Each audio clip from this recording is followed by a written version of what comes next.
I'm going to show you how to make a drink called Death in the Afternoon. This is a really fun champagne cocktail.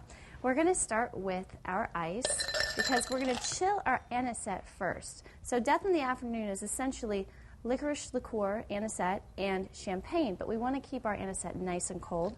So go ahead and pour that directly into your glass, just about an ounce. We're going to shake that up. All right.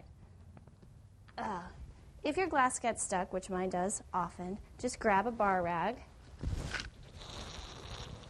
and pull it toward you. Sometimes you got to give it a little bop. There we go. Now go ahead and strain this into your champagne flute, like so. All right.